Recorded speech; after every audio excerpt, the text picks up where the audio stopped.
పోతే ఇప్పటికైనా జాతీయ పార్టీ అయిన బీజేపీ సోయి తెచ్చుకోవాలి. డిపాజిట్ గల్లంత అయినోనికి అదివరకే డిపాజిట్ గల్లంత అయిందంటే మళ్ళీ డిపాజిట్ గల్లంత అయినోనికి ఇచ్చినావు కదా టికెట్. ఆయనకు కూడా మొట్టమొదలు ఇస్తే అది వేరే తిరుగుండు కదా. అది కిషన్ రెడ్డి గారి కాన్స్టిట్యున్సీ, అది బండారు దత్తాత్రేయ గారు 2 సార్లు గెలిచిన కాన్స్టిట్యున్సీ. మరి బండారు దత్తాత్రేయ బిడ్డ యాదికి రాలేదా మీకు? లక్ష్మణ్ గారికి కానీ లేకపోతే బండి సంజయ్ కానీ కిషన్ రెడ్డి కానీ బండారు దత్తాత్రేయ బిడ్డ యాదికి రాకపోవడం ఎందుకు కారణం? బీసీ ఉద్యమం ఉజ్వలంగా నడిచే రోజులల్లో ఒక బీసీ నాయకురాలి బిడ్డకు ఆమె కాకుండా ఇంకొక బీసీనైనా చూసి ఇవ్వచ్చు కదా మీరు. ఇవాళ వీళ్ళు కూడా టీఆర్ఎస్ కూడా పొరపాటు ఎక్కడ చేసిందంటే ఒక బీసీ నాయకునికి ఇయ్యనుండే. బీసీ మూమెంట్ను తక్కువ అంచనా ఎత్తాను మీరు. గ్రామాన నా బాల్యం నుంచి నేను చూస్తానా, అప్పటి నుంచి రాని రెవల్యూషన్ ఇవాళ వచ్చింది. ప్రతి గ్రామంలో బీసీయుడు ఎన్నాళ్ళు రా ఇంకా వీళ్ళు మనం ఎన్నడేలాలరా అనేటువంటి ఆలోచన వచ్చింది. కాబట్టి సోయి తెచ్చుకోవాలి. రాబోయే రోజులలో వీళ్ళు సోయితో మెదలాలి.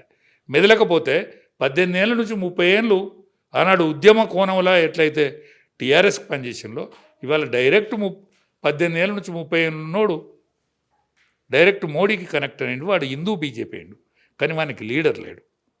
లీడరు టీఆర్ఎస్ అనుకున్నాడు, లీడరు టీఆర్ఎస్ కొనున్నారు. వీళ్ళు సోయి తెచ్చుకొని మెదలాలే. సోయి తెచ్చుకొని మెదలకపోతే ఉత్తరాదిలో ఏదైతే గతి అయిందో దక్షిణాదిలో ఏకైక రాష్ట్రం ఉన్నది. ఈ ఏకైక రాష్ట్రం అటనే కాంగ్రెస్ వశం. పాలు చేయదలుచుకున్నారా మీరు? మీరు పాలు చేయదలుచుకుంటే పాలు చేయాలి, కానీ ఖచ్చితంగా దక్షిణాదిలో తెలంగాణ గెలిచే అవకాశం. 60 కాన్స్టిట్యున్సీలలో పార్లమెంట్ ఎన్నికలలో మెజార్టీ వచ్చింది. ఇవాళ ఉన్న నాయకత్వం ఎందుకు ఆలోచిస్తలేదు? ఆలోచించకపోవడం బీజేపీది పొరపాటు. రేపు ఖచ్చితంగా గన్పూర్ ఎన్నిక, ఇక్కడ హైదరాబాదులో ఉప ఎన్నిక ఏదైతే ఉన్నదో అది కూడా 2 ఉప ఎన్నికలు అయితే గ్యారెంటీ వస్తాయి. లేకపోతే స్పీకర్ అవుట్ అవుతాడు. స్పీకర్ అవుట్ అవుతుంది, పెద్దపానని ముప్పు వస్తుంది. ఆయనకు మంచి పేరు ఉన్నది స్పీకర్ గారికి. అసలు 8 మందిని కూడా 10 మందిని కూడా ఆయన ఖతం చేయాలి. అసలు ఖతం చేయాలి. వీళ్ళకేమైనా సోయి ఉంటే, టీఆర్ఎస్కి సోయి ఉంటే రెఫరెండం అన్నాడు కదా, మొన్న రెఫరెండం అన్నాడు కదా, మేమందరం రాజీనామా పెడతాం మళ్ళీ ఎన్నికలు పోదామని పెట్టాలి. ఆనాడు ఉద్యమ కోణంలో మీ తండ్రి రాజీనామాలు పెట్టే ప్రజాక్షేత్రంలో ఆయన పలుకుబడిని పెంచుకున్నాడు, ఉద్యమ కోణాన్ని రేజ్ చేసిండు. ఇప్పుడు కూడా మీ పార్టీ ఏమైనా పరువు దక్కాలంటే ఆ పని చేయండి. బీజేపీ మనం ఇందాక మాట్లాడుకున్నట్టు కవిత ఇంత దురుసుగా ముందుకు పోవడానికి అసలు కారణం అంటే ఎవరు నడిపిస్తున్నారు కవితని? కవిత ఒక్కటే కనిపిస్తుంది, కవిత వెనకుంది ఎవరు? అదొక చర్చ అయితే నడుస్తుంది బలంగా. ఎవరున్నట్టు కవిత వెనకాల? నాకైతే రేవంత్ రెడ్డి మీదనే అనుమానం అనిపిస్తుంది. ఎందుకంటే తండ్రిని ఇడిచిపెడతలేదు, అన్నను ఇడిచిపెడతలేదు, బావను నేరుగా ధ్వజమెత్తాంది. సరే తమ్ముడంటే ఇక అది లెక్క ఖచ్చితోడు కాదు, కానీ అందరి మీద కూడా మాట్లాడుతుందంటే ఇది రేవంత్ రెడ్డి ఖచ్చితంగా నడిపిస్తాడు. అనుమానం ఎవరికైనా వస్తుంది కదా. రేవంత్ రెడ్డి కూడా తప్పేం చేస్తలేడు అనిపిస్తుంది నాకు. రేవంత్ రెడ్డి రాజకీయ కోణాన్ని ఎంకులు ఆడుకుంటాడు ఎప్పుడైనా. రేవంత్ రెడ్డి రాజకీయ కోణం ప్రధాన శత్రువు ఎవరు ఉన్నారు వాళ్ళు మొత్తం ఉతికి పారేసినట్టు అవుతుంది కదా.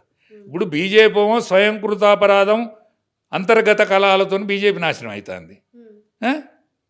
రేవంత్ ఇంకేం నాశనం చేయాలి? కేసీఆర్ కుటుంబాన్ని నాశనం చేయాలి. ఈ 2 నాశనం అయిపోతే ఇప్పుడు బీజేపీగా స్వయంకృతం ఎవరు చేయాల్సిన అక్కర్లేదు, వాళ్ళ దానిలో వాళ్ళే బొండిగా పుసుకుంటారు. దీన్ని కవిత అనేటువంటి లంకా రాక్షస్ ఎవరైతే ఆనాడు శూర్పణఖలాగా వాడుకుంటారు. కాబట్టి ఈ శూర్పణఖ చివరి దనక ఈ కోపం కానీ ఈ నాశనకాలం కానీ ఆమెకు పోదు. కాబట్టి లాస్ట్ దనక ఆఖరికి రావణాసురుడు చనిపోయిన తర్వాత కూడా రావణాసురుడు వచ్చేదనక కూడా శాస్త్ర తలలు కలిగిన శాస్త్ర రావణాసురుడు వచ్చేదనక కూడా ఆమెకు సోయిరాలి. లవకుశులు క్షమించి విడిచిపెట్టినాక ఆమెకు జయ శ్రీరామ్ అన్నది, కానీ ఈమెకు అంతకు కూడా సోయేటట్లేదు. ఇది నడిచేది. బీఆర్ఎస్ పార్టీకి, బీజేపీకి పార్టీకి త్వరలో పొత్తుండబోవచ్చు అని ఒక చర్చ నడుస్తుంది సోషల్ మీడియాలో. అది జరిగే అవకాశం ఉందంటారా? అంటే వీనికి దిక్కు లేదు అని సక్కి లేదు. వీళ్ళు 18 ఏళ్ళ నుంచి 30 ఏళ్ళ ఉన్నాడు. వీనికి లీడర్ లేడు. వీళ్ళకు లీడర్ లేడు. అంటే సమీకరించే లీడర్ లేడు. ఎందుకంటే ఛాయ్ దాపించడో లేకపోతే పోలీస్ స్టేషన్లో ఎవరన్నా పడితే ఇబ్బంది అయితే ఉరికెతందుకో లేకపోతే సాయంకాలం ఇంత మందు పోసేందుకో వీరికి ఆ లీడర్ లేడు. ఇప్పుడున్న ఎమ్మెల్యేలు ఎవడక్కర్రాడు, కానీ సెకండ్ లీడర్ కూడా టీఆర్ఎస్కు ఉన్నది, కానీ బీజేపీకి లేడు. స్వచ్ఛమైన కార్యకర్తలు బీజేపీకి ఉన్నారు. కాబట్టి అనివార్యంగా వీళ్ళిద్దరు కలవవలసిన అవసరం ఉన్నది. బేసేజాలకు పోకుండా నా యొక్క సీనియర్గా నేను విజ్ఞప్తి చేసి చెప్తాను. నేను టీఆర్ఎస్ను చూసిన, బీజేపీని చిన్నప్పటి నుంచి చూసిన. నేను 17 ఏళ్లకు నేను ఎమర్జెన్సీకి వ్యతిరేకంగా పనిచేసినోడిని. నా 17 ఏళ్ళ వయసు అప్పుడు. ఇందిరాగాంధీకి వ్యతిరేకంగా పనిచేసినోడిని, పోస్టర్లు అతికించినోడిని. కాబట్టి నా అనుభవంతో చెప్తానా, మీకు లీడర్ లేదు, వానికి క్యాడర్ లేదు. కాబట్టి క్యాడర్ను లీడర్ ఇద్దరు ఒకటైతే దేశమంతటా కూడా కాంగ్రెస్ నాశనం అవుతుంది. దేశమంతటా కూడా రాహుల్ ఖాన్ ఎవరైతున్నారో ఆయన పలుకుబడిని కోల్పోతాడు. ఇటువంటి సమయాల్లో తెలంగాణను ఒక బీసీ ముఖ్యమంత్రి చేసుకునే అవకాశం ఉన్నది. కాబట్టి మీరు ఆలోచించండి. మీరు ఆలోచించకపోతే మీరు ముసలోళ్ళు అవుతారు. తెలంగాణకు ఎవలడ్డుపడ్డ రానాడు 3 రాష్ట్రాలు ఇచ్చినాడు, 4వ రాష్ట్రంగా ఇచ్చేటువంటి రోజులు ఉండే. 1200 మంది యువకులు ప్రాణత్యాగం కాకపోవు.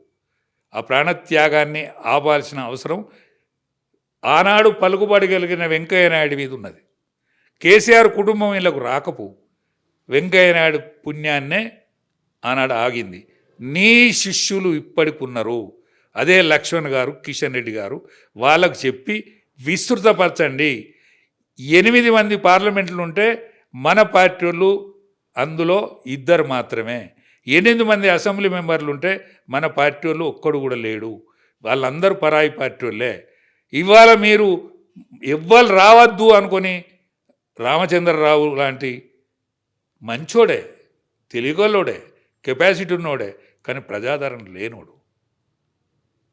ఒక బ్రాహ్మణునికి తెలివి ఉంటుంది, కానీ ప్రజాబలం ఉండదు. ప్రజలల్లో వాళ్ళు మమేకమైపోలేరు. ఇవాళ అనేకం బీసీ ఉద్యమం నడుస్తుంది. ఇవాళ బీసీ నాయకుని ముందట పెట్టు. బండి సంజయ్ గారు నువ్వే ముందట పడు. ఎందుకు పార్టీని నాశనం చేస్తావు? నువ్వు కార్పొరేటర్ ఉంటివి, నువ్వు ఎమ్మెల్యేకి ఓడిపోయినావు, నువ్వు ఎంపీ గెలిచినావు, ఒక్క ముఖ్య భూమికే పోషిస్తావు. ఇవాళ విద్యాసాగర్ రావు ఏ మంత్రిత్వ శాఖ అయితే చేసిండో అటువంటి శాఖ నిర్వర్తిస్తాను. అందరినీ కార్యకర్తలను, నాయకులను అందరినీ ఏకీకృతం ఎందుకు చేస్తలేవు? జట్ల వారిగా చేస్తావు. హిందూ బాయ్ అంటావు. నిజమే బాయ్. నువ్వు ఒక్కను అంటేనే బాయా? అందరు అనాలి. అందరిని అనిపించేటట్టు చెయ్యి. నా విజ్ఞప్తి సుమా, నా డిమాండ్ కూడా. ఒక సీనియర్ మనిషిగా నేను 74 ఏళ్ళున్నా. నేనేం కోరుకుంటలేను. బీజేపీ ఔన్నత్యాన్ని కోరుకుంటాను. ఔన్నత్యాన్ని కోరుకుని సలహా చెప్తాను. మీరందరూ వినవలసిందిగా నా విజ్ఞప్తి. జూబ్లీహిల్స్ బై ఎలక్షన్లో బీఆర్ఎస్ సీట్ కోల్పోవచ్చింది. ప్లస్ ఇప్పుడైతే కేటీఆర్కి ఈ ఫార్ములా కేసు ఒకటి అయితే నడుస్తుంది. బీఆర్ఎస్ పగ్గాలు ఏమన్నా కేసీఆర్ ఎవరికైనా ఇచ్చే ఛాన్స్ ఉంటే బాగుంటుందా? ఇచ్చే అవకాశం ఉందా? హరీష్ రావు కరెక్ట్ మనిషి. హరీష్ రావు కనుక ఇస్తే కరెక్ట్గా ఆయన సమన్వయంతో పోయేటువంటి వ్యక్తి. ఎందుకంటే హాంభావం కనిపేది ఆయన దగ్గర. సమస్య ఏడల తీవ్రత కనిపిస్తుంది, యోచన కనిపిస్తుంది, మందలించే విధానం మంచిగా ఉంటుంది. టీఆర్ఎస్లో కనుక టీఆర్ఎస్ను బతికించుకోవాలి కొంత గొప్ప. ఇవాళ బీజేపీని కూడా అన్వయించుకోవాలంటే అది మన హరీష్ రావు గారితో అవుతుంది. మనం జూబ్లీహిల్స్ బై ఎలక్షన్ చూసాము. సర్వేలు కావచ్చు, ఎగ్జిట్ పోల్ కావచ్చు, బీఆర్ఎస్ గెలుస్తుంది. కానీ ఈ రిజల్ట్ వచ్చేసరికి కాంగ్రెస్ అనుకోని మెజార్టీ వచ్చింది. అసలు కారణం ఏంటంటారు? బీసీ కాంగ్రెస్ పలుకుబడి శూన్యమైంది, కానీ వాళ్ళు బీసీ నాయకునికి టిక్కెట్ ఇవ్వడంలో సక్సెస్ అయ్యారు. ఆ కుటుంబ నేపథ్యం కూడా గొప్పగా ఉంది, దాంట్లో సక్సెస్ అయ్యారు. దానివల్లనే వాళ్ళు గెలిచారు. అంటే జూబ్లీహిల్స్ ఎలక్షన్‌లో ఈ కేటీఆర్ ఏదైతే స్క్రీన్స్ పెట్టుకొని ప్రజెంటేషన్ అవేం పని చేయలేదంటారా? ఆంబావపూరితం ఆయన కళ్ళల్లో తొణికిసలాడినటువంటి గర్వం ప్రజలు పట్టించుకున్నారు. ఆంబావపూరితమైన మాటలు పట్టించుకున్నారు. ఆయన రిక్వెస్ట్ లేకుండా ఆయన మాటలల్లా మేము ఒక పొరపాటు చేసినాం సుమా, అందుకనే మమ్మల్ని ఎక్కడనో ఉన్నోళ్ళను ఆదరించి ఇంత పెద్దోళ్ళని చేసినారు, తెలంగాణ ప్రజానీకాన్ని మేము ఎక్కడనో నొప్పించినాం అనేటువంటి ఆ యోచన కనుక ఆయనకు వస్తే మంచి జరిగేది ఉండే ఆ పార్టీకి. కొంత కాక కొంత. కానీ క్యాండిడేట్ సెలెక్షన్ కూడా వాళ్ళు తప్పు చేశారు. అందులో ఆమెకు అపశృతులే, ఆమె రెండో భార్య అనుడు, మొదటి భార్య ఎచ్చుడు, ఇవాళ వాళ్ళ తల్లి రావడం, ఇవన్నీ కూడా ఆటంకాలే అయినాయి.